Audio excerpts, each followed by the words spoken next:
Uh, Breda, is it okay to start? Of course, begin. Yes, thank you so much. Welcome, everyone. I am Cecilia Bailliet. I'm one of the co-chairs of the Latin American Interest Group, and we are extremely, extremely honored to have this webinar, quite timely, unfortunately, given current events in the region on democratic backsliding in Latin America. Democratic regression within the region has been marked by a concern for state capture by organized crime, by the weakening of the independence of the judiciary, the flourishing of illicit economies, and an increase in migration. And the authoritarian trend from the north to the south requires creative strategies to dismantle structural violence resulting from transnational policies negatively impacting civil society. So in this webinar, we will discuss current efforts by civil society actors and lawyers to strengthen democratic institutions using legal mechanisms and pursuing alliances within the national and regional human rights systems. And especially a marker of today is the announcement that Maria Corina Machado won the Nobel Peace Prize, clearly linking democratic efforts and nonviolent dispute resolution to peace. So it's really a marker of the relevance of this event. I'm going to briefly introduce the speakers and then we'll just launch right in. Each speaker will have 12 minutes and then we'll have half an hour at the end for questions. The speakers are invited to speak either in English or Spanish, and the video will be made available on YouTube with a translation thereafter that you'll be able to access. So the first speaker is Raul Sanchez-Urribarri, and the title of his presentation is Resisting Democratic Backsliding with and Through Law, Lessons from Latin America. He is an associate professor of legal studies and associate dean at the School of Humanities and Social Sciences in La Trobe University, all the way in Melbourne, Australia. And he will be followed by Katia Salazar. She'll be talking about the role of civil society in the defense of democracy. She's the executive director of the Due Process of Law Foundation in Washington, D.C., that promotes the rule of law and human rights in Latin America through its research and advocacy. She's followed then by Aníbal Pérez Liñán, who is going to discuss restoring the rule of law after democratic erosion. He is the professor of political science and global affairs at the University of Notre Dame, where he serves as director of the Kellogg Institute for International Studies. And then finally, our dear Alexandra Jimenez is going to wrap this up discussing regional human rights in democracy's hour of need.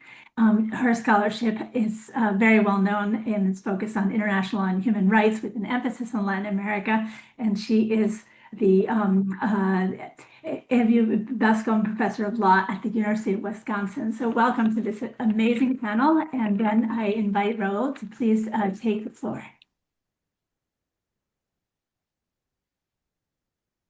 Thank you very much, Cecilia. And once again, thank you for the invitation and to everyone attending the panel today and to my dear colleagues.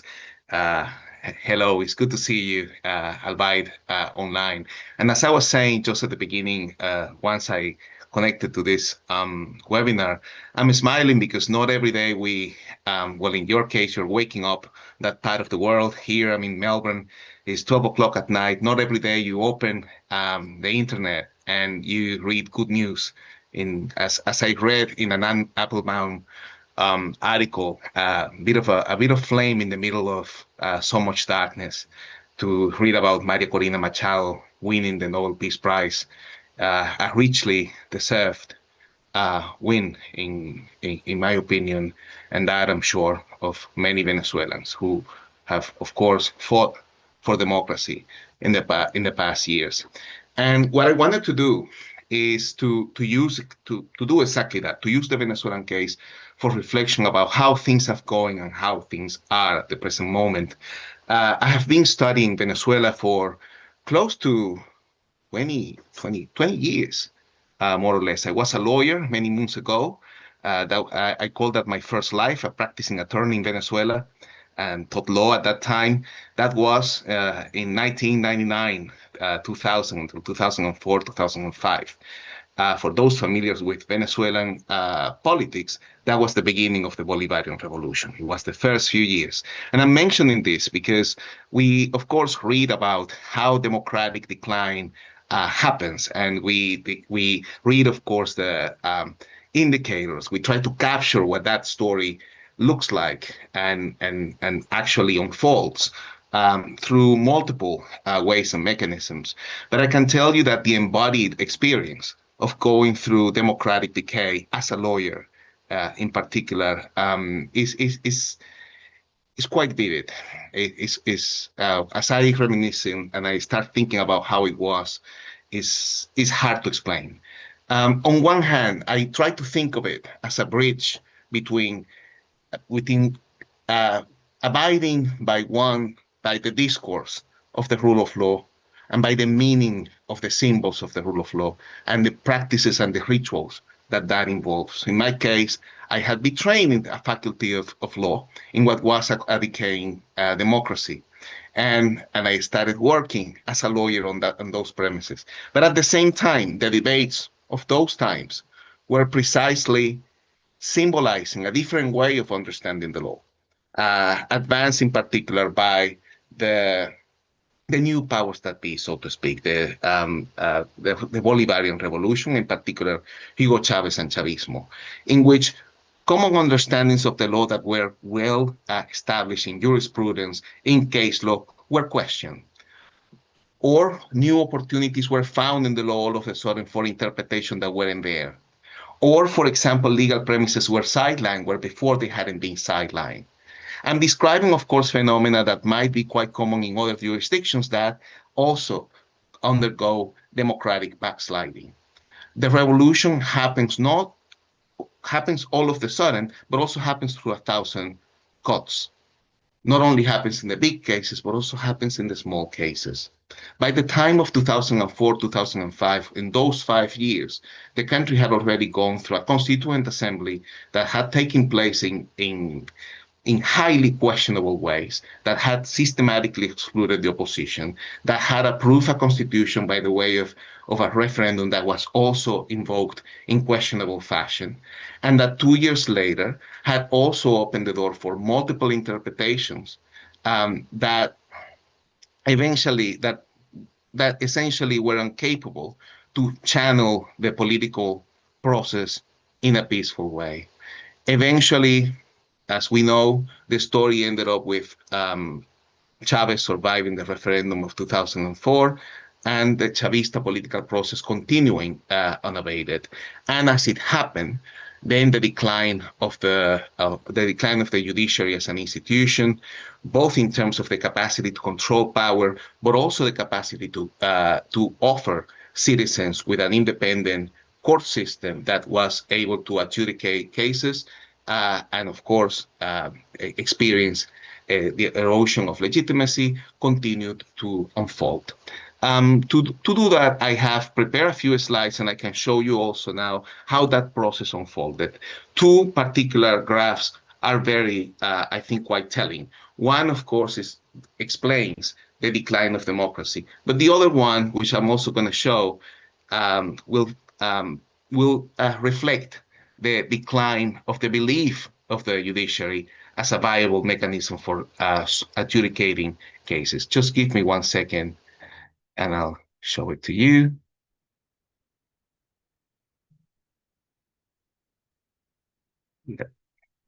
This one should be it.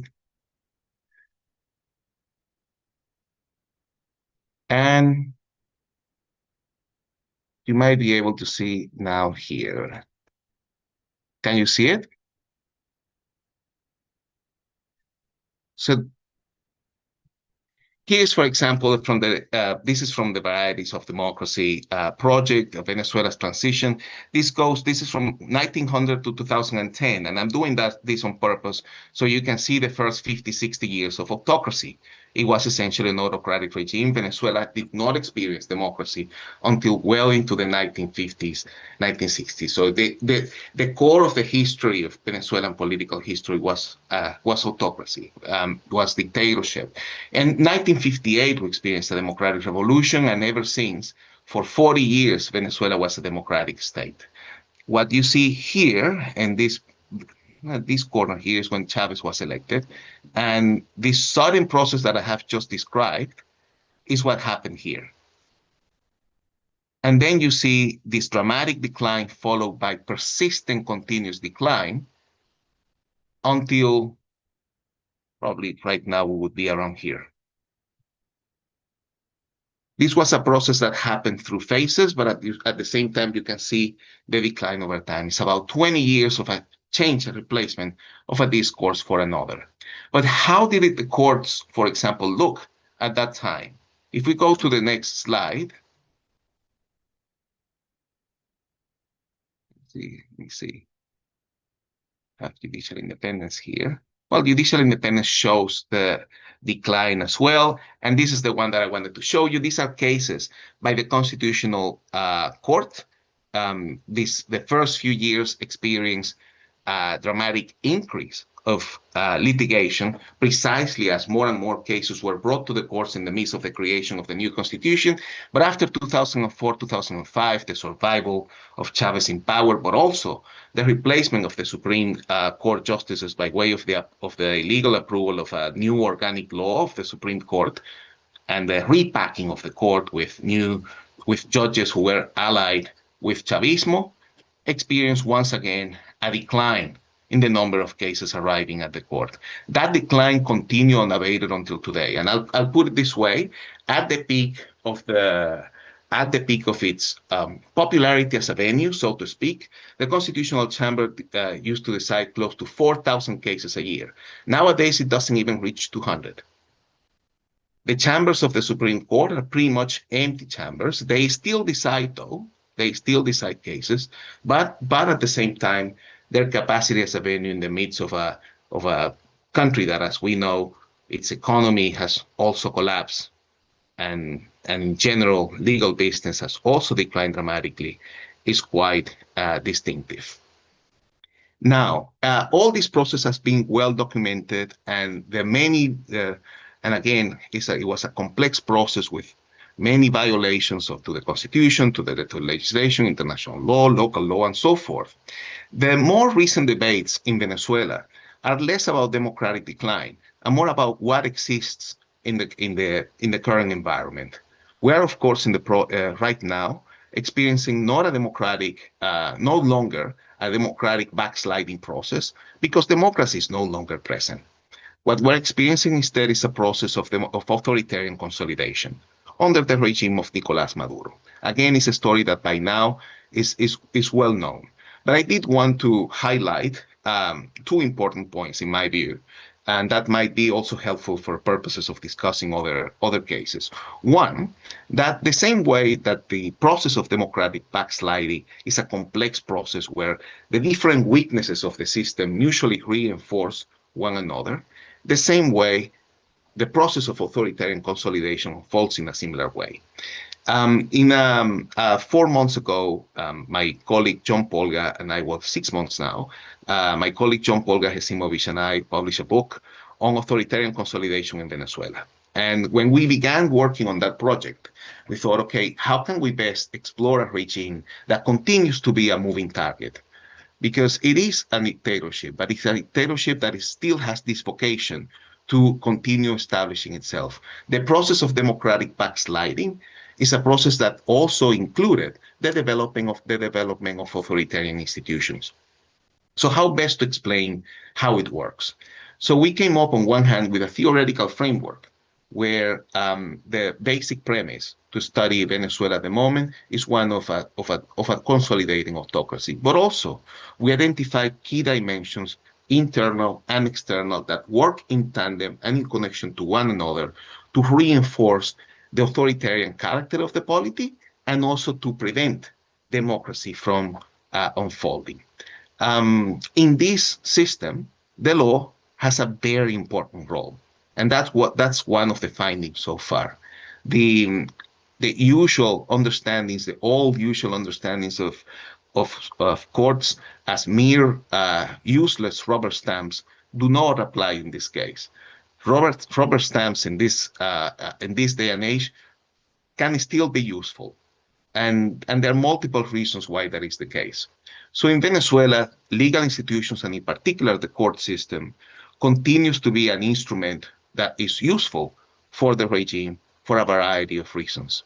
And the opportunity to challenge the regime through the courts is unfortunately, as you can see in this graph, less and less present.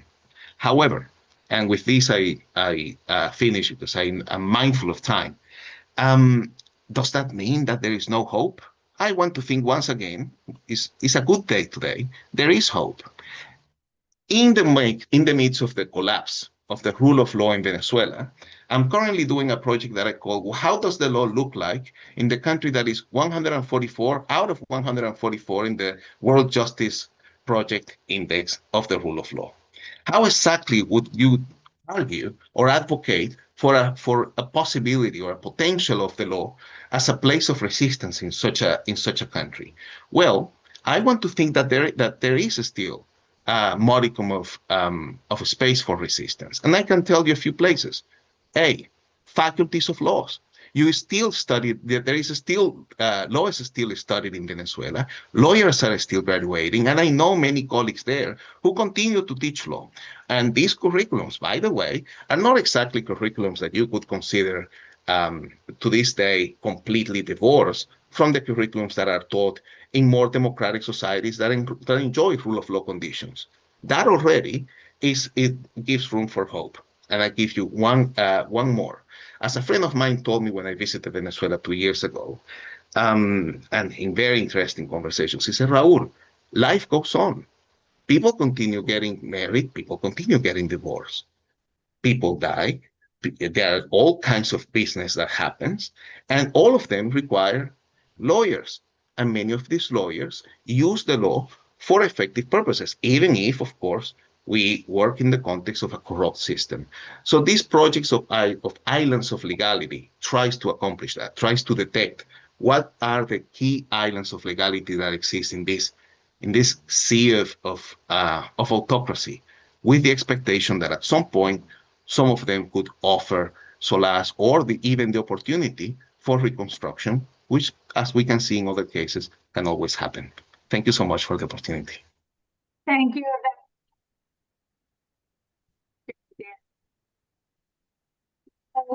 So that is appropriate to turn now to Katia Salazar, who will actually clarify the role of civil society in the face of these challenges. She will be speaking in Spanish. So, bienvenida, Katia. Muchas gracias, Cecilia. Muchas gracias, colegas. Como les decía hace un ratito, ya es viernes bueno, toca hablar en español hoy día. Muy interesante, Raúl, tu presentación. Como abogada, además, particularmente interesante y motivadora. En otro momento me gustaría hablar de eso contigo. A ver, como decía Cecilia, yo como practitioner, como directora de una organización regional que trabaja para promover el Estado de Derecho y los derechos humanos en América Latina, quiero compartirles algunas reflexiones sobre el papel de sociedad civil frente a los retrocesos democráticos o a retrocesos democráticos, sobre todo aquellos que estamos viviendo en las Américas, ¿no? Y mi primera reflexión para empezar, digamos, del mismo lugar es que, bueno, en enero de este año el mundo cambió, ¿no? Nos cambiaron el mundo, mejor dicho. No es que el mundo cambió espontáneamente, sino que nos lo cambiaron, ¿no? Y por supuesto que, bueno, no voy a hablar de todos los cambios, pero quizás mencionar dos o tres que son fundamentales para el trabajo de las organizaciones que trabajamos en la defensa y promoción de la democracia, el Estado de Derecho y los derechos humanos. En primer lugar, la eliminación de la cooperación internacional de Estados Unidos, con todo lo que eso implica en cuanto a montos, pero también el efecto cascada en otras cooperaciones de otros países.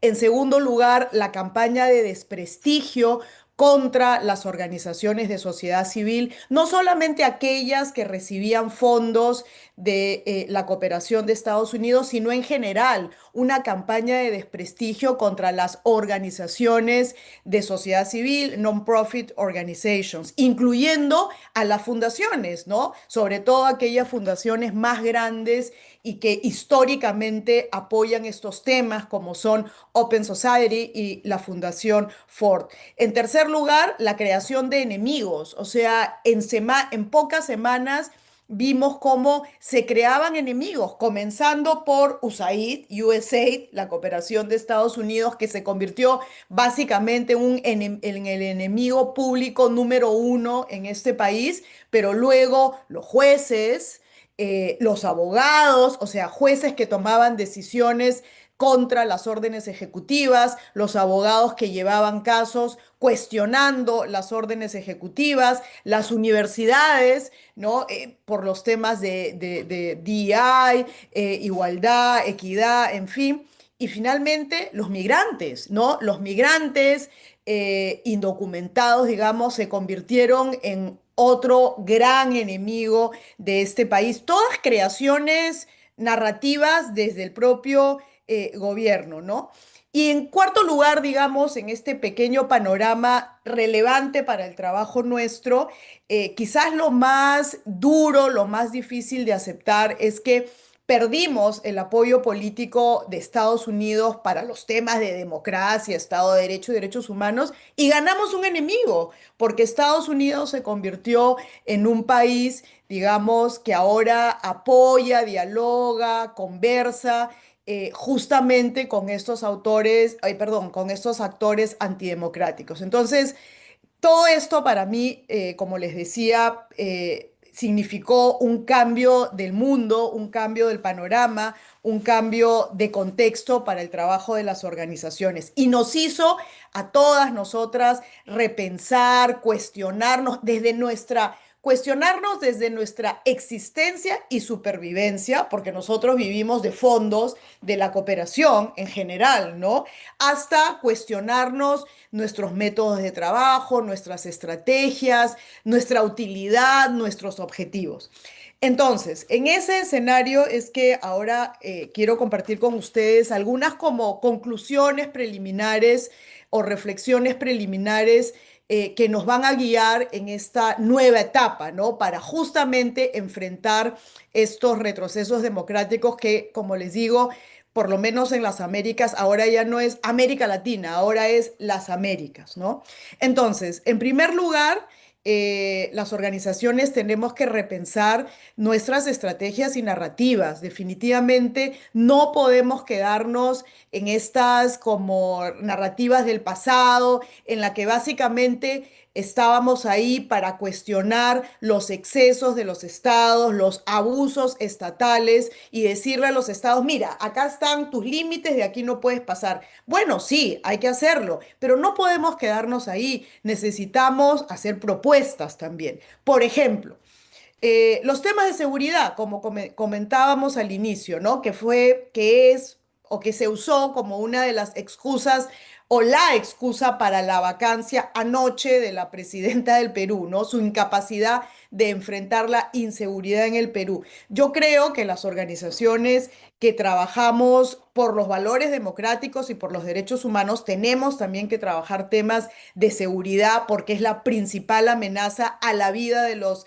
americanos, pero no solamente debemos quedarnos en los cuestionamientos contra los estados, oye, hay que respetar los derechos humanos en el trabajo de seguridad. Tenemos que pensar en propuestas, tenemos que también hacer un trabajo técnico, profundizar y hacer algunas propuestas que colaboren con los estados en el combate a la inseguridad. Eso es un ejemplo. O sea, con esto quiero ejemplificar lo que estoy pensando cuando digo que no podemos quedarnos solamente en el naming and shaming, sino que necesitamos avanzar un poco más y proponer, ¿no?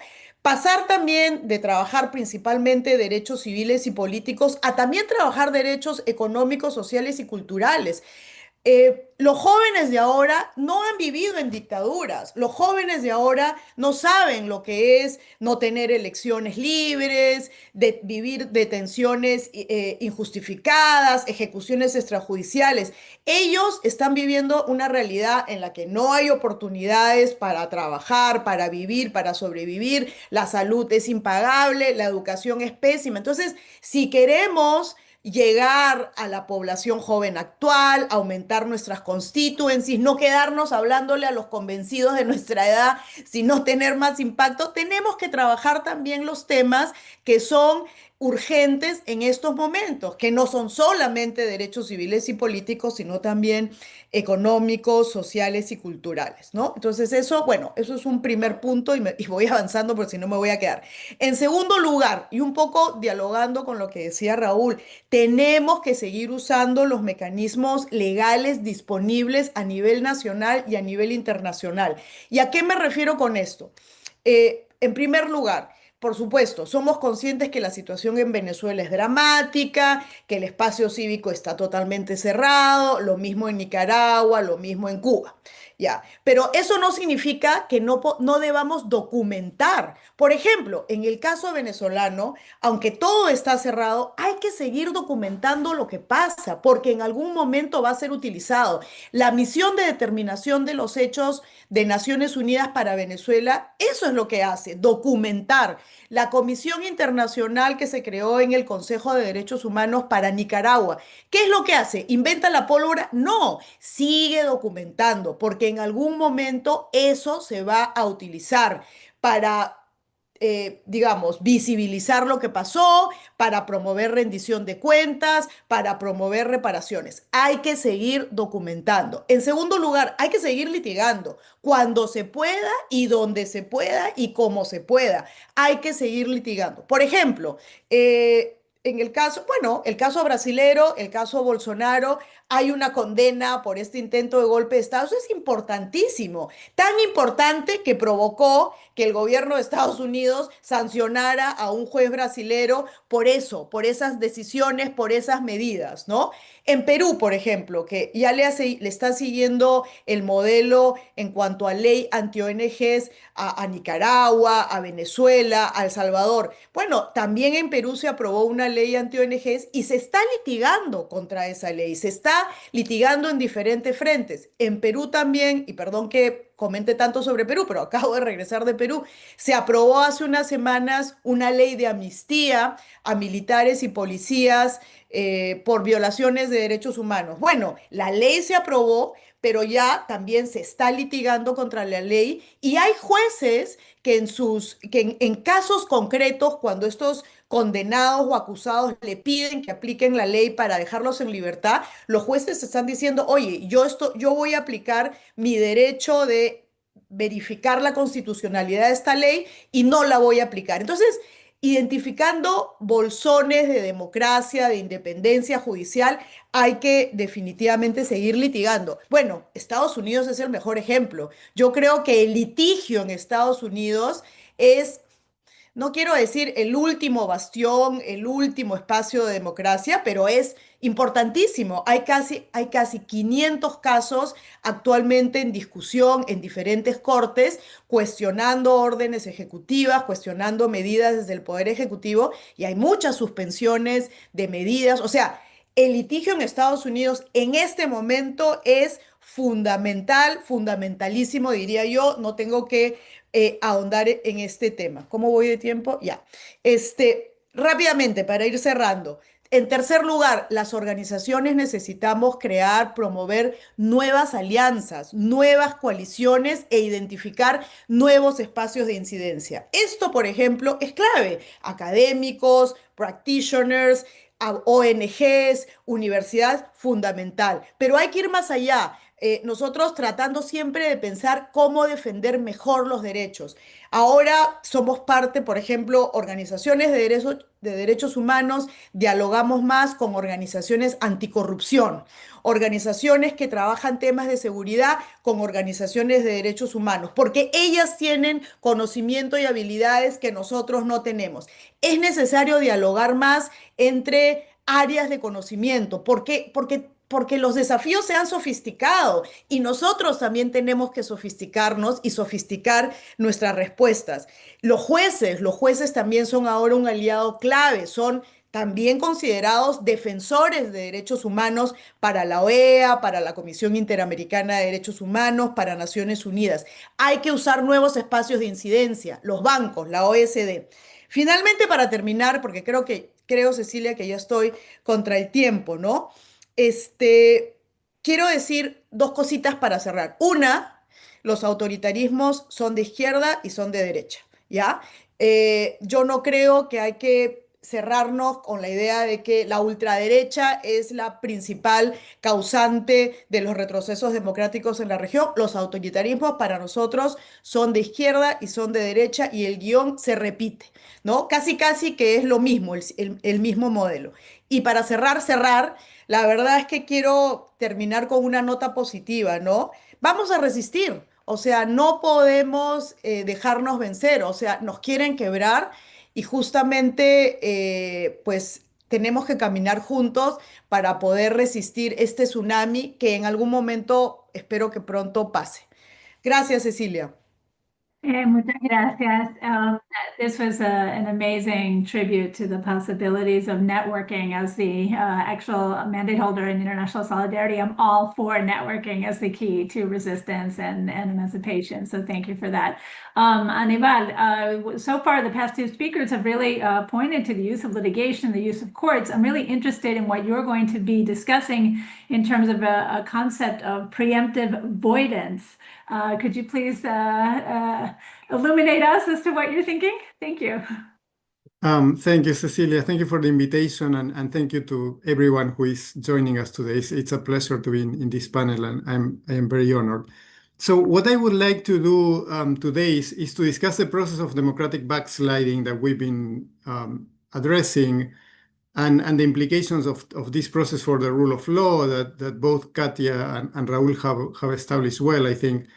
But also, I would like to explore a little bit the challenges that we have to reverse the legacies of those processes. A problem that Tom Daly calls the problem of constitutional repair after democratic backsliding. And so as a political scientist, it's easy or relatively easy for me to explore the diagnostic of the problem. But I would like to also present a question, maybe a proposal for all the colleagues here who know international law much better than I do, and it's the idea that you just mentioned. So let me just start by pointing out that there is a recent article in the Journal of Democracy by Matthias Bianchi, Nick Gisseman, and Jennifer Sayer, with the curious title of The Myth of Democratic Resilience. And in this paper, the authors assessed what they call democratic turnarounds, right? The situation of countries that revert to democracy after backsliding, in which democratic forces are able to win elections after democratic backsliding, cases like Poland or Brazil and so on. And what they find is that nearly 90% of those cases since 1994, that is in the contemporary period, failed to sustain democracy for more than 5 years. And this kind of finding is relatively pessimistic. And what they find is that one of the reasons for this result, they say, is that after process of democratic backsliding, you have authoritarian holdovers. That is, the autocratic or the liberal leaders embed loyalists in institutions like the judiciary and pass laws that then are hard to reverse, right? So they weaken judicial independence, media freedom, and civil society, as Katia was pointing out.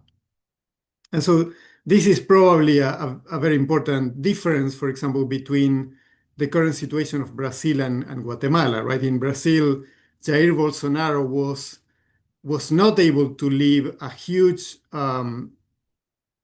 legacy in terms of capturing the judiciary, for example, while in Guatemala we are seeing the implications of having a legal system that is very much captured and blocks the new government from reversing a process of democratic backsliding. So the challenge is that democratic backsliding usually implies an expansion of executive power, the capture of the judiciary, and the instrumentalization of prosecutions and other instruments of state power by those illiberal leaders, right?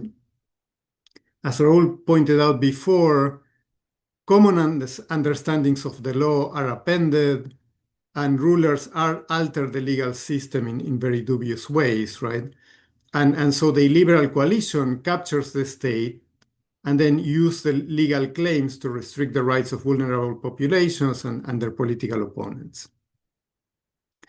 And the real challenge that I'm interested in is that the institutional legacies of those actions are felt even if and even after democratic forces return to power.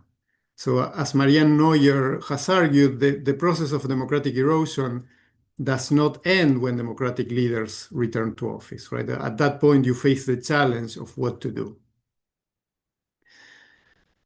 My sense, however, is that unfortunately, those legacies of democratic backsliding leave a problem that appears to be intractable in principle. So in much of the discussion now, I will focus on the capture of the high courts, constitutional courts and Supreme Courts, because those represent a very clear example. But we see similar legacies and problems in many other areas, right? So today, the president in the US is replacing members of independent boards, attempting to purge the Federal Reserve, packing the Department of Justice, and even the Center for Disease Control with loyalists. So those legacies appear across the state in many areas. But say, once the courts and other bodies are co-opted by liberal forces, then the problem that you have is that pro-democratic parties returning to office eventually, if they return to office, are faced with institutions and legal principles that are controlled by those liberal forces. And so Tom Daly, that I mentioned before, when he thinks about this problem, he underscores kind of the transitional aspect of judicial reform in this context of democratic restoration. And he presents this very much as a problem of constitutional repair. But I think there is a difference between the situation of Venezuela that Raul described and the situation of, say, Guatemala or Poland nowadays. And this is that in situations like Guatemala or Poland, because there has not been a breakdown of the constitutional order or a change of regime, because you cannot identify an immediate transition from authoritarian rule, the new leaders seeking to restore democracy cannot really invoke principles of transitional justice, and they cannot reset state bodies by invoking transitional justice. And so leaders seeking to restore democracy confront this dilemma.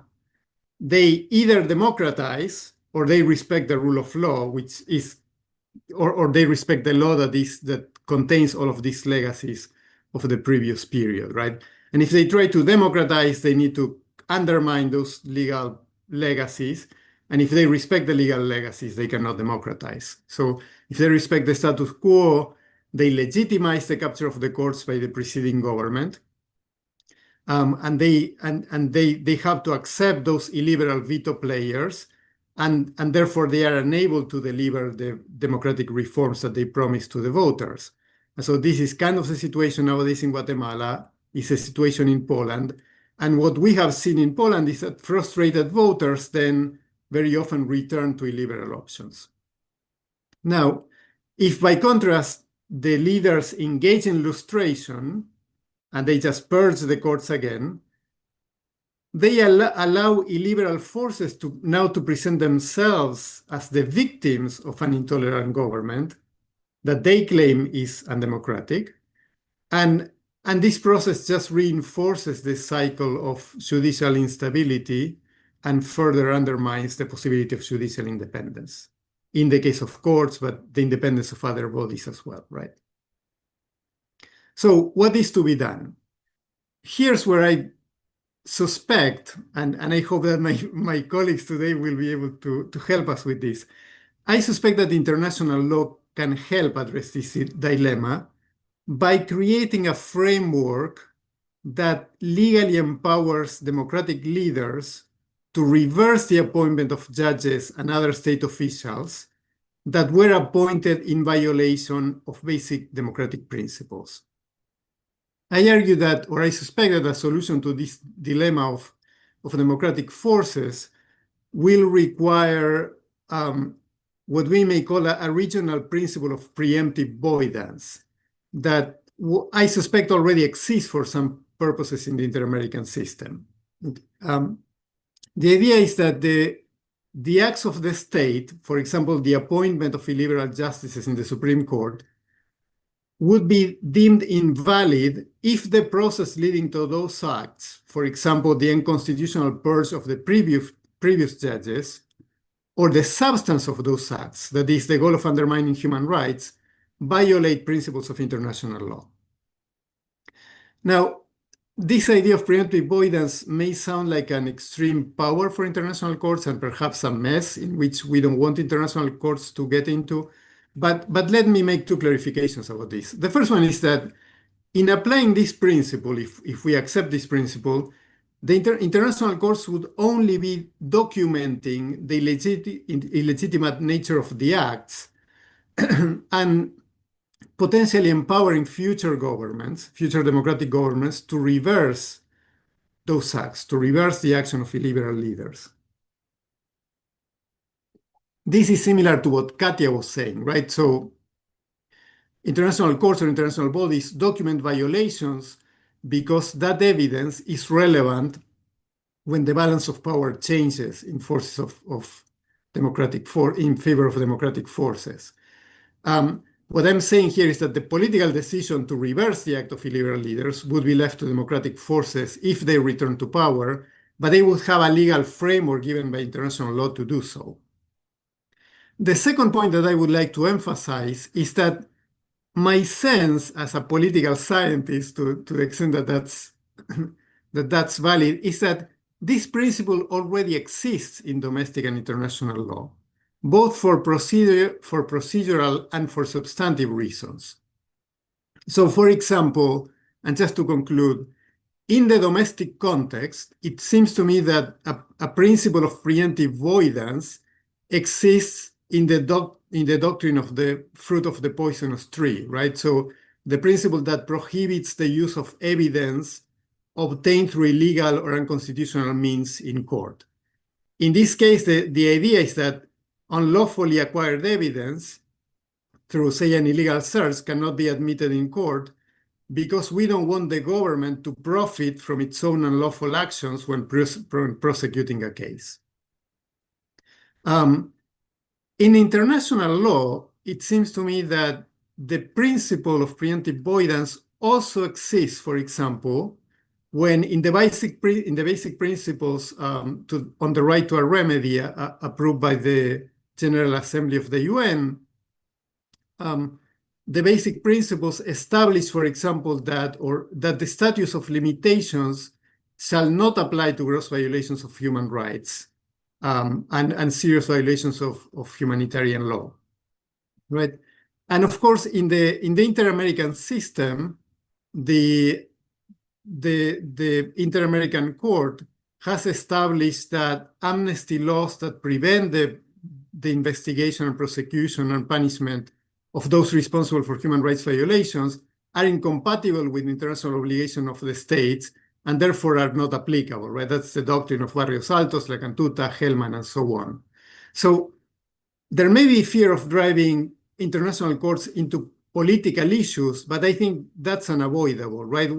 I agree with Katia that the key issue here is to have very clear standards that work consistently to preempt violations of laws, irrespective of whether those leaders are on the left or right of the ideological spectrum.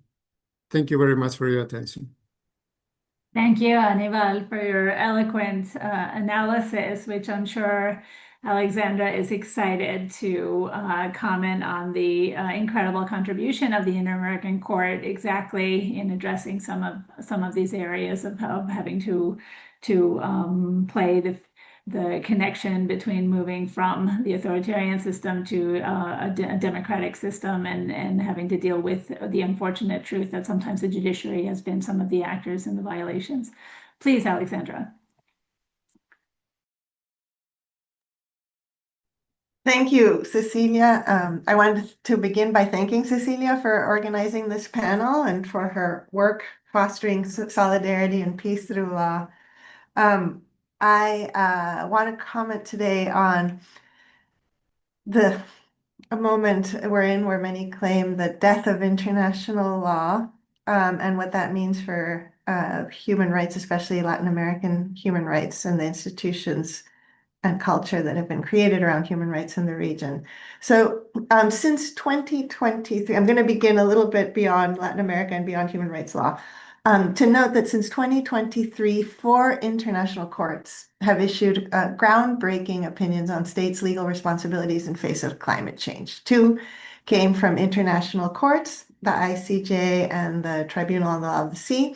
2 have come from regional human rights courts, the European Court in Clima Signoren and the Inter-American Court with its recent advisory opinion from July of this year.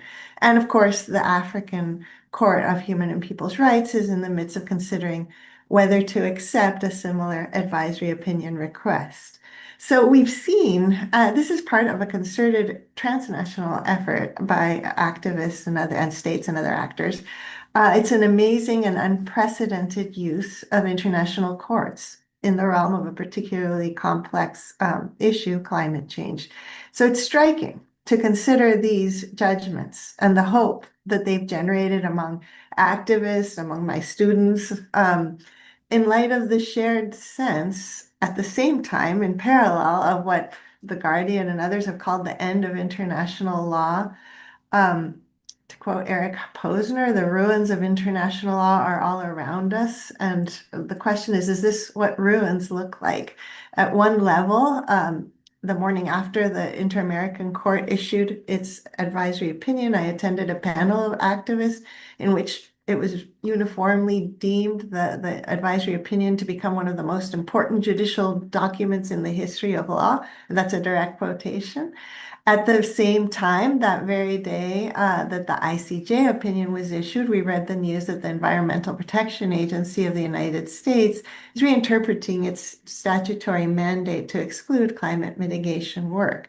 So how do we make sense of this use of international courts in this time? Is it a misguided act of desperation in face of states that aren't going to meet the Paris Agreement targets of another international instrument? Are they a nostalgia for a past in which international law and domestic law mattered more? Or are they actually a sign that international law and human rights law in particular still has a role to play in our changing international order?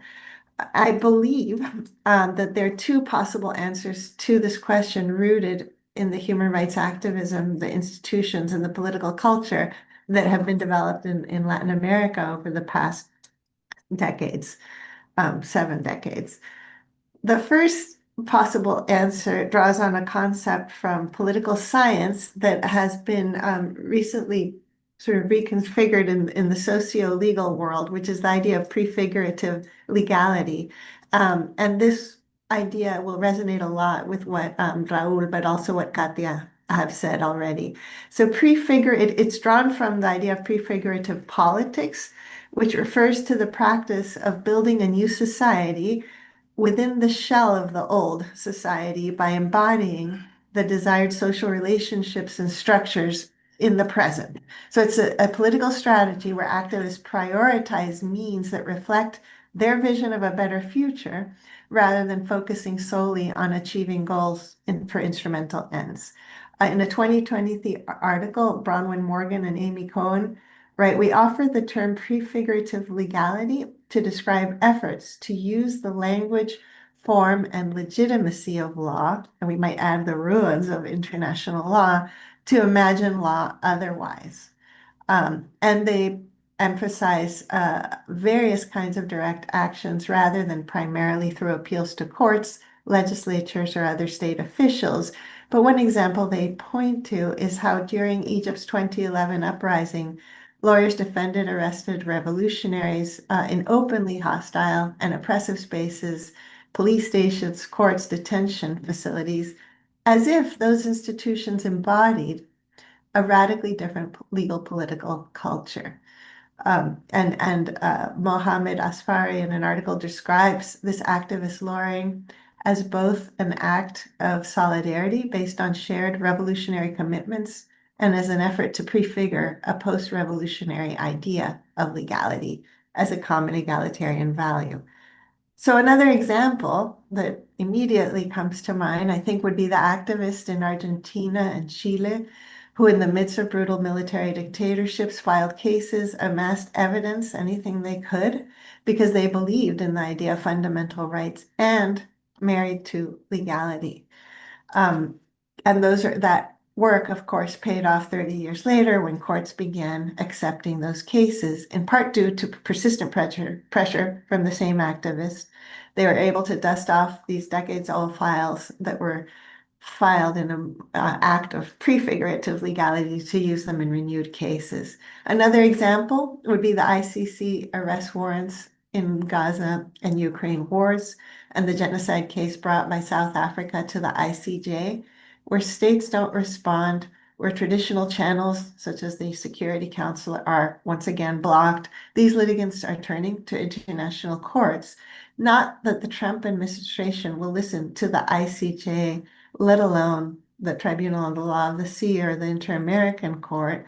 Not that the ICC or the ICJ has made a dent of difference in the horrors of the mass starvation that has been unfolding in Gaza, but the courts, in their judgments, and the activists bringing these cases are performing and depicting a world of international legality that has in some ways never been, perhaps never will be, but they're delving into the rules that we have created, the ruins of international law, in order to create to prefigure a different future.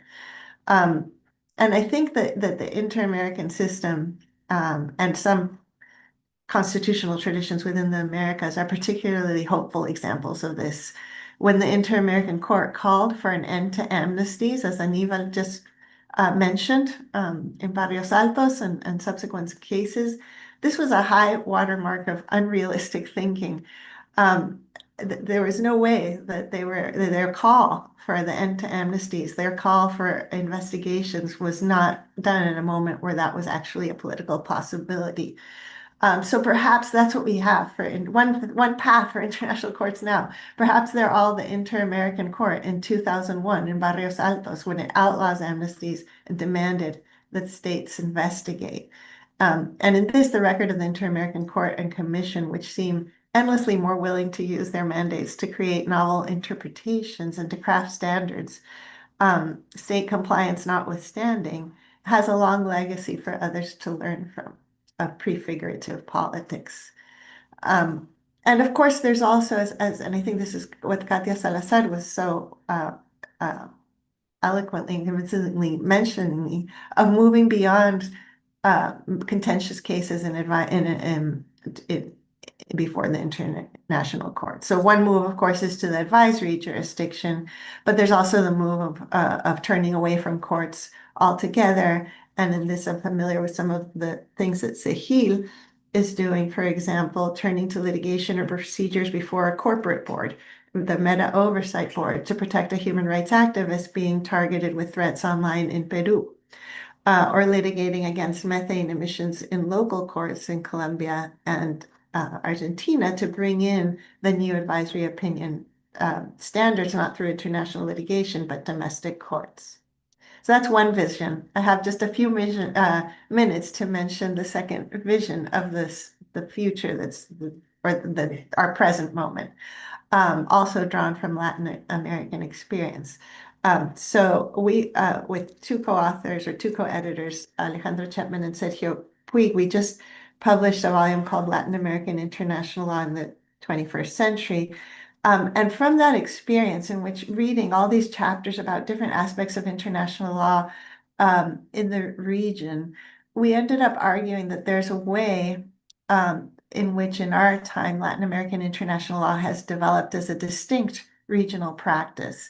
And its most striking feature, and there's a way in which as soon as the book was published, it was a look not at the future, but at the past, perhaps, because that was when the second Trump administration began. But the most striking feature we found of contemporary practice up to that point was whereas the regional projects of the past in Latin America sought to insert Latin America into the Europe and US-led community of nations on more equal terms, the new regional project is not only about projecting Latin America into the international sphere. That was where the OAS Human Rights Project began, right, during the Cold War, in part from the US impetus to shield the Western Hemisphere from communism. But human rights has come to be something much broader than that, a regional practice and doctrine focused on Latin America for itself and for its people, not only about the relationship with Latin America and the United States, but relations between governments and individuals, governments and people, as well as relations among states within the region and among courts within the regions and the region with other regions through dialogue with the African and European rights systems. And this is a system that's mediated in great part not by states, diplomats, but lawyers, civil society organizations, domestic courts, and other myriad players. So it's a more plural, more inward-looking regional project of international law than in the past. And so when looking to the future, I think we have to consider that there is the infrastructure for this, for a different international practice than there was in the past, for example, in the early 20th century when Latin America had to deal with the United States. And so turning to it recently, Stuart Patrick of the Carnegie Endowment for International Peace wrote, the world that America made will end, and Anne-Marie Slaughter as well argues, but multilateral governance will continue. So these authors point to global and regional governance systems that comprise thousands of intergovernmental organizations, treaties, consultative agreements, regional, sub-regional organizations, multi-stakeholder groupings, international courts and tribunals, NGOs, experts, subnational authorities. So these are perhaps the ruins of the international system that's coming to an end. But it's a lot to work with in the construction of a post-US-led multilateralism in which middle-income countries may play a larger role. Now, whether and how there can be leadership with all these actors that produce clear decisions or effective global action remains to be seen. And there's also the terrifying specter of 10,000 troops off of the Venezuelan seas and in Puerto Rico from the United States. So it's still unclear what the future holds, but Latin America's rich tradition, especially in human rights law and the institutions and the culture and the law schools, as Raul said, it's not going away soon. And even if the project is no longer the creation of a hierarchical constitutional rights, regional rights orders, as some dreamed, 5 years ago, 10 years ago, this provides a rich set of resources for those seeking to uphold legality and rights. I will end there. Thank you so much, Alexandra. Okay, so now I think we can open the question and answer section. So everybody in the audience, if you want to type in your questions to the panel, just don't be shy. We are very open to any types of queries regarding the issues that were raised. But in the meantime, while we're waiting for people to engage, I do want to ask, you talk about the shift that we're in the post American order and this idea of middle powers having a chance to play a role maybe in evolving new norms. And so that normally we think of institutions that are rising like SELAC and other types of arrangements. What norms do you think these sub-regional groups or new regional groups will be promoting? Will it be tied to this norm of legality as being a core norm, or do you think we'll be moving in a different direction? This is for me. to anybody.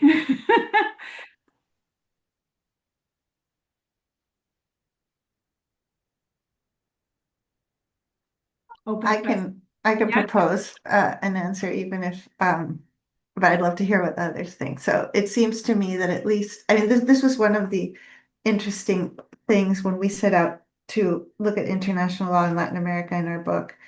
We didn't set out to make an argument that there was a Latin American international law that was distinct. We were agnostic as to that question.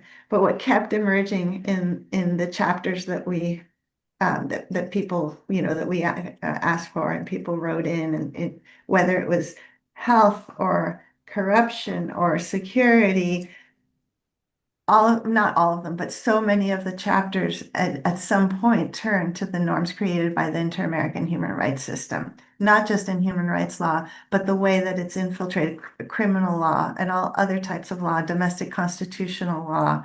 So I think one thing that characterizes international law and constitutional law in Latin America in a way that's distinct from other regions and that will have a lasting legacy. It might not last forever, right? But will not go away tomorrow, is this commitment to human rights as law. And yeah, I think that's not going away. I think it preceded the Cold War, this commitment from Latin America. Catherine Sickink and Jensen have written about and have a book in the chapter about how this comes from before that era. And so it's something with deep roots, and I think a commitment that will endure for a while. Excellent. Katya, do you want to chime in a little bit about the direction that you think the region is heading in?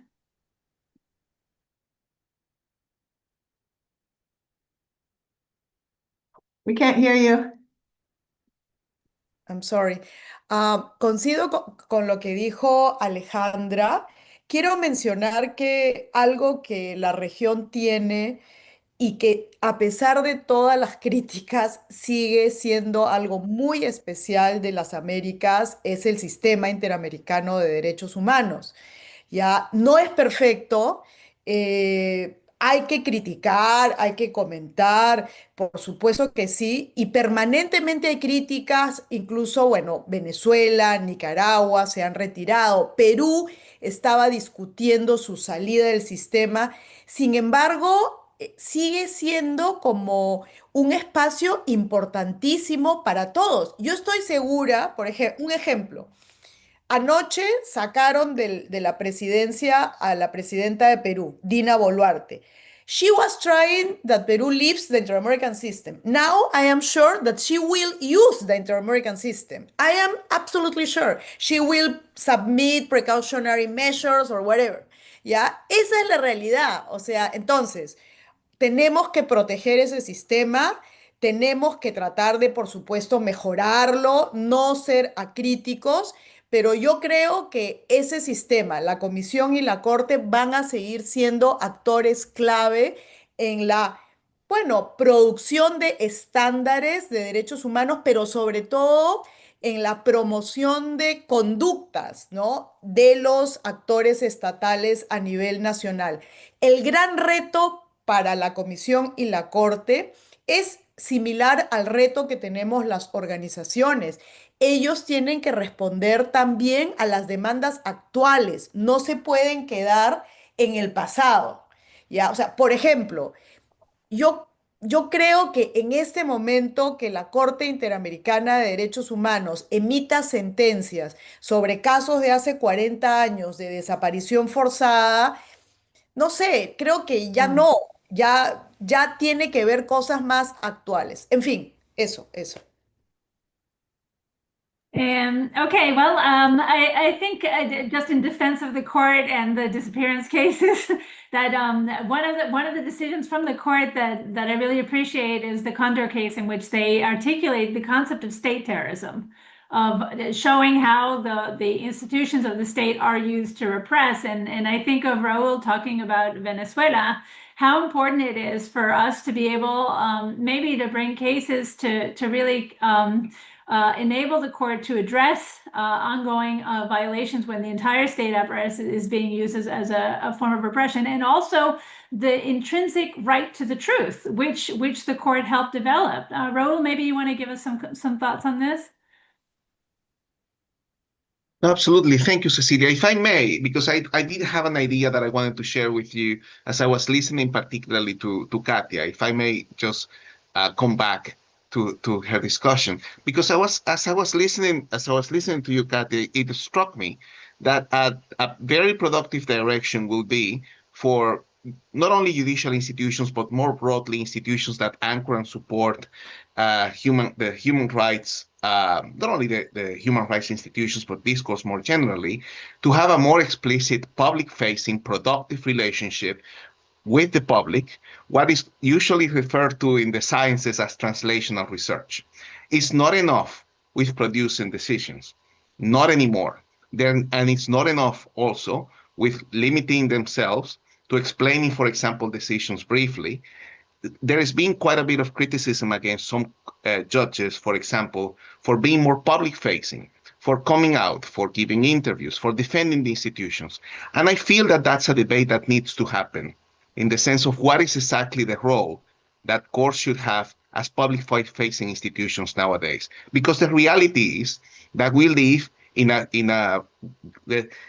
not so much the shape of politics, but the fundamentals have changed to a large degree in the age of social media. And the expectations of the people from their institutions have also shifted. So a big component for apalancar, as we say in Spanish, the work of judicial institutions passes via having a productive, I wouldn't call it PR, but actual connection with the public, with a proper strategy of dissemination of the rulings, but also more explicitly engaging with public discourse. Mhm. Mhm. Okay, Katia, did you want to respond to him? Yeah, Raul, just one question. You were talking about judges at the national level or mainly about the Inter-American Court of Human Rights? Well, I was talking mainly about national level, but the conversation could actually take place in different levels too, depending on the case. Yeah, well, yeah, in relation with judges at the national level, this what you have mentioned is very, very important, and it is connected with these new ideas that we are trying to promote, which are, okay, I mean, NGOs, academics, judges, we need to be closer to the population. We cannot stay like it used to be in the past, like we are here and the people is there. Look what happened in Mexico, the big judicial reform that happened in Mexico, which for me it's unbelievable. They fired everybody, all judges, all federal judges, and selected judges by popular election. Incredible. One of the reasons why the population in general supported this reform is because they have been living this disconnection between the judiciary and the people. And this is clearly something that we need to work. And yeah, this, what you say, PR, a better strategies to communicate decisions. This is very, very important, Raul. Yeah, sure.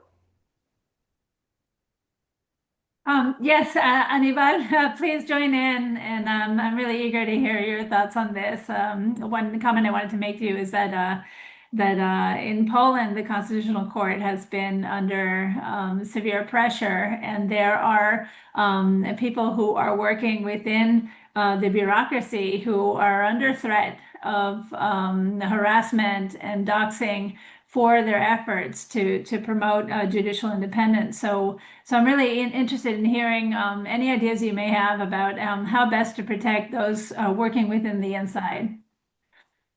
Yeah, so part of the issue, I think, is the preventive actions to build public support for the courts, right? Related to the point that Raul and Katia were discussing. And I'm always curious about this debate because it seems that at the end of the day, there is an empirical question there, right? So at some level, there is one group of judges and who will say, well, if we enter the political arena, then we are debating with people who are much better prepared, with politicians who are much better than us in terms of politics, right? And with the partisan machine, and that's not going to go well. And then on the other hand, we have the kind of the reasoning that Katia presented, which is in cases like Mexico, it seems that the judiciary, because they did that, they were too shy, and then politicians controlled the public narrative about the courts, and it was very easy to undermine the courts. So it seems that we actually need a lot of research on what kind of communications courts need to have to convince the public that the public needs to mobilize in defense of them, right? I think the example of Poland, Cecilia, is interesting because in Poland, and going back to Katia's presentation, civil society and the mobilization of civil society was crucial to articulate a broader coalition that then protected the judiciary. What we have seen in many of these cases is that there are coalitions between judges and civil society, and sometimes politicians in the opposition, that reinforce each other, right? And so it's clear that judges alone probably cannot protect themselves without the mobilization of civil society.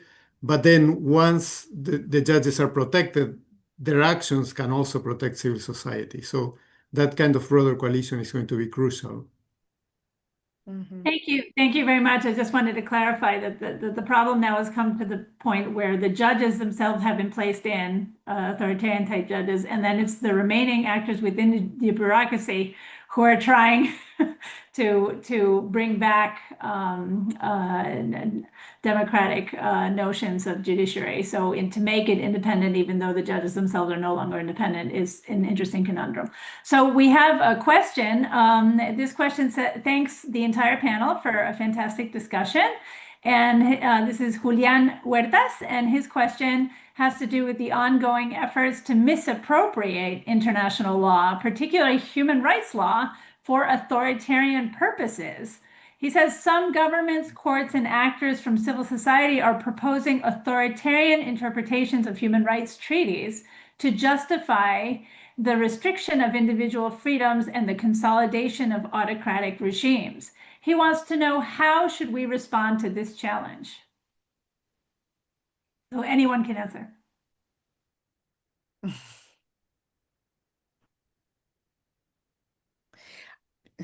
Aníbal. No, go ahead, Katia. No, I was thinking that this is the moment for us, for NGOs, for academia to respond, because international bodies, they can respond too, but it takes time, right? But I think this is the right moment for us to write, to do research, and to respond these wrong interpretations. Think what happened in Bolivia several years ago when the Constitutional Court interpreted the Inter-American Convention of Human Rights to say that the indefinite re-election is a human right. Yeah. Well, the Inter-American Court has already passed an advisory opinion saying that this is not true. But anyway, since the decision of the Constitutional Court to the decision of to the advisory opinion of the Inter-American Court, we had like 8 years. But in between, research articles were key to respond this misinterpretation. Yeah, I was gonna join you, Katia. How do you respond to that? Calling it out right away. Exactly. And it's interesting because, of course, there is increasing use or abuse of the law by authoritarian regimes, but at the same time there is more knowledge than before about this use, and more awareness, I want to think. Exactly. And, Yeah, and also, I must say, I always have mixed feelings about the appropriation of international law, in the sense that it seems that appropriation is always the tribute that vies pays to virtue, right? In the sense that this is an acknowledgement and a legitimation of the principles that clearly it needs to be called out, as you're pointing out, but at the same time implies that those forces see in the system, as Katia was saying before, eventually a framework that is protective of their rights like everybody else's. Yes, I was going to say the same thing. I also wanted to mention, I just read Carlos Ayala wrote a wonderful book comparing the three regional human rights systems, and in there he has a long section on the very case that Katia mentioned, on the idea that term limits were unconventional and for, he's a very formalist legal lawyer, and so the argument is very much from within the law, saying this is just a misreading of the juris interamericano. And I would also, following what Aniva just said, the two-edged sword that is this abuse or misappropriation. There is I think, an interesting question within the inter-American system about what some people within the system call the anti-rights activism. So the activism that uses rights language to turn back, if you have a progressive view of human rights, to turn back some of the achievements that have been made by the inter-American system, especially in reproductive and gender rights. And I think this is not just a problem within the inter-American system, but also the European system, human rights system. But that group also, I think, has this double-edged sword. And I wondered, I would want to know from Katia what she thinks about the idea of creating alliances, like in this proactive, creative mode, of creating alliances across those groups that are committed to inter-American legality, but one from a more conservative, often Catholic or evangelist perspective. This is a very difficult question, Alexandra. Yeah, very, very, very difficult. I just want to share an anecdote. I was yesterday in a meeting a public meeting organized by the Organization of American States, by the different secretaries of the Organization of American States, with civil society to explain, what they are doing, the new administration, the new Secretary General, and so on and so forth. And there were a lot of organizations by Zoom, and we were like 10 or 12 organizations present in the room. And I was surprised that when I listened to people, it was Viviana from Sehil, it was Carolina from Wall, I was there, a couple of other organizations, but then I listened to someone asking something, and it turned out that it was a representative of the Mormon Church. And I was surprised, because I wasn't used to be in this kind of civil society meetings with the OAS, with someone from the Mormon Church. And she was very, very eloquent, talking about a lot of possibilities for working together, and I kept thinking, okay, no, okay. So, because, yeah, as you mentioned, Alexandra, 10 years ago, we noticed how a lot of civil society started to come to the OAS, but a lot of them, new civil society, and a lot of them were coming from these very conservative positions. It was very difficult for us. We started to use this name like anti-rights. But I think this is a topic that we need to discuss now, Alexandra. I don't have the answer, really. I have to think about it. I have to discuss with my colleagues, because we will be facing this new reality with these organizations working very close to the OAS and other international bodies. And yeah, the summary is, I don't have the answer. We need to discuss with our peers and colleagues about it.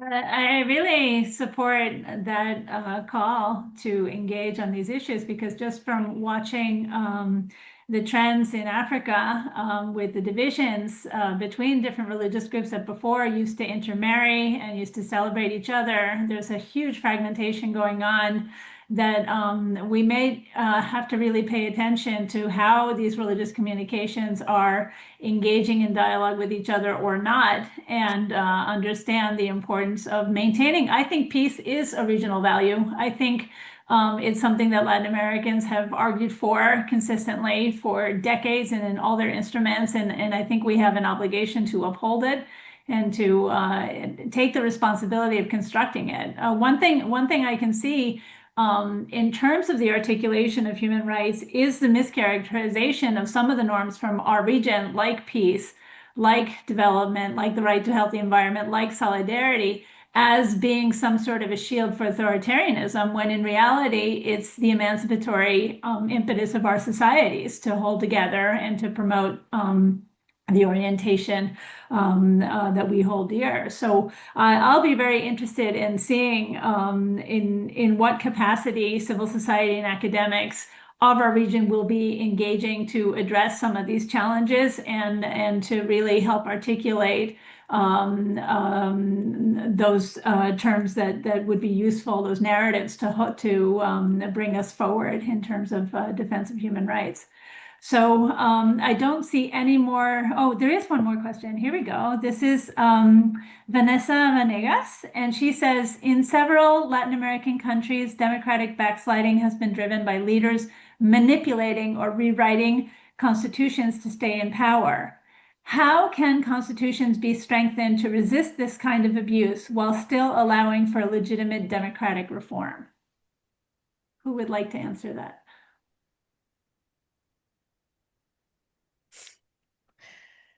Maybe I can address the issue. So there is, of course, a long debate in political science about the advantages and disadvantages of the rigidity of the constitutions in terms of constitutional design, right? The instinct is, let's create constitutions that have mechanisms that make them more rigid, so that those protections are harder to change. And again, I think it's an empirical question whether that rigidity actually protects democracy or not, because what we have seen in Latin America is that many times the very procedure to reform the constitution, as it happened in Venezuela, right, in the case that Raul was discussing, is bypassed by calling a refundational moment and invoking a constituent assembly, for example. So I think that this is, again, a context in which the international community may help by calling out processes of constitutional reform that are clearly violating basic principles. So creating an international consensus on when a constitutional reform is acceptable under the existing rules and not is fundamental.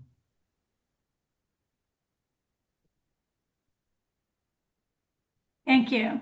Would anyone else on the panel like to address that issue?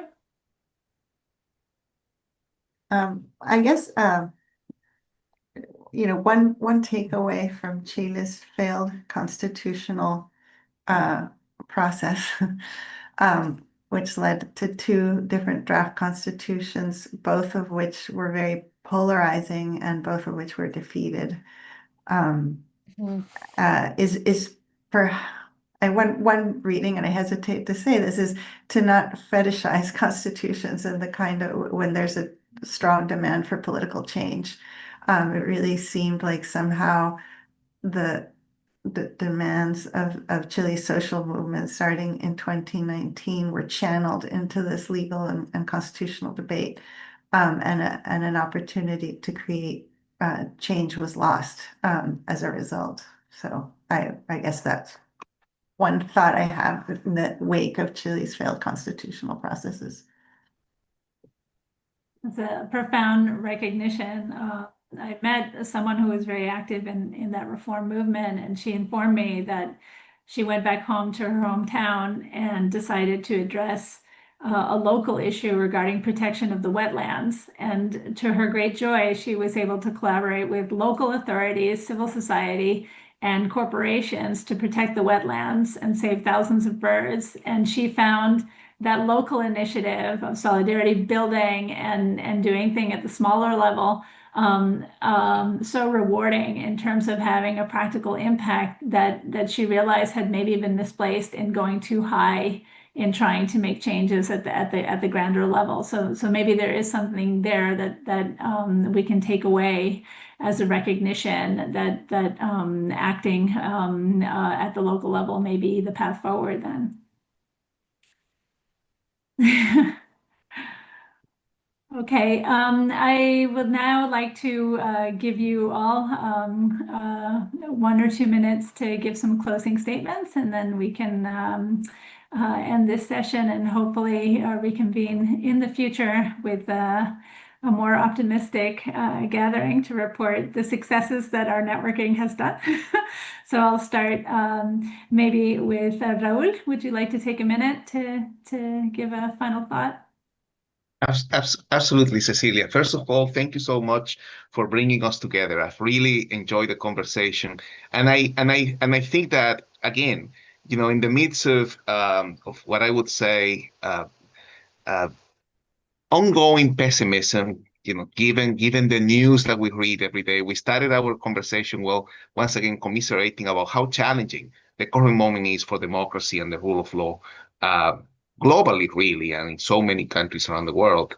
But we're finishing the conversation in a more optimistic, I think, stance.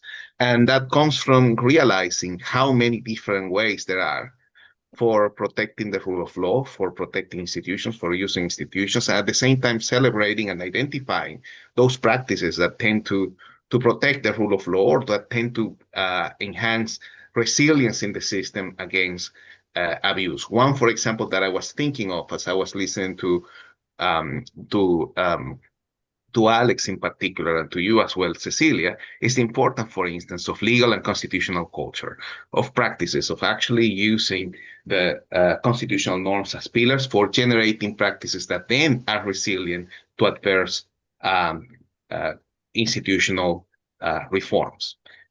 So I want to end on that positive, optimistic note, and once again, thanking you for bringing us here, and thanking, of course, our participants for staying with us throughout the presentation. Katia, would you like to give a final statement? Gracias, Cecilia. Bueno, sí, muchas gracias por organizar este panel. Ha sido muy interesante, muy rico. Yo me voy con un par de ideas y reflexiones. Primero, la necesidad de promover este tipo de conversaciones entre diferentes disciplinas, ¿no? Ciencia política, derecho, en fin, yo creo que eso es fundamental para enriquecer nuestro trabajo y nuestras actividades. En segundo lugar, también me voy con la idea, con el convencimiento que el derecho internacional y los órganos internacionales de protección de derechos humanos van a seguir siendo fundamentales en los próximos años. Y también no hay que tener una posición como acrítica, sino que hay que conocerlos bien, entender bien cómo funcionan para poder protegerlos mejor, porque la mejor protección es la protección también crítica, ¿no? Identificando debilidades para poder también apoyar ahí. Y finalmente, sobre todo escuchándolos a Raúl, a Aníbal, me voy también con varias ideas en relación a los poderes judiciales a nivel nacional.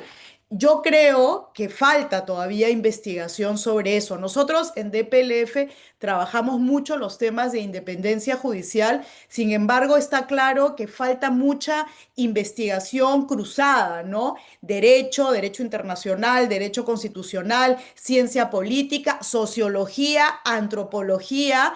¿Quiénes son los jueces en nuestros países? ¿Qué tipo de decisiones toman? ¿Por qué en Estados Unidos la judicatura está teniendo el rol tan importante que está teniendo ahora así rápidamente en 6 meses? ¿Por qué en América Latina no es necesariamente así? O sea, yo creo que ahí hay un gran espacio para investigar y dialogar. Gracias, Cecilia, y gracias, colegas. Gracias. Aníbal? Cecilia, thank you for organizing this. I think we live in an age of great anxiety because we all get the sense that the international liberal order is in crisis and is being on the defensive. But at the same time, the fact that we live in this critical juncture means that the future is open. And this conversation has been very hopeful precisely because now the future is open, it can be defined in even better ways. So I think, like, going back to Alex's presentation, I think it's time to engage in prefigurative politics. Thank you. Me? Yeah. Yes. Okay. Well, I want to thank, it's really wonderful dialoguing or having conversation with you all, esteemed colleagues. And I guess as we've been talking a lot about the inter-American system, and it can seem perhaps retro to do so. Like this is not the 90s or the early 2000s. But I think it's important to really consider the tremendous richness of the institutions that have been created over the past decades, especially in the region, but also this region in conversation with other regional systems and the universal system with domestic legal systems and all those islands of legality that Raul pointed us to as a concept, which I really want to engage with also a little, Raul. And I think that this really provides a rich bed of resources. The ruins of international law, to quote Eric Posner, really provide a very rich resource for us moving forward. So it's not just a retro nostalgia for a past that is no longer, but a kind of strategic perspective on what we have before us and the opportunities and channels that exist. And a celebration of what has been created is really quite amazing. And I was reading an article by a conservative legal scholar, John Yoo, in Fox News, and he was complaining climate lawfare is like a hydra. New cases are constantly popping up. And I think this is exactly the space that we get to occupy now, if in order to create resistance to authoritarianism. Thank you. That was so well put. And the diversity within our region is our strength. So I really look forward to seeing you all again. And I hope we can collaborate to continue the evolution of our resistance and engagement, because this is not the end of the story, but the beginning of a new one.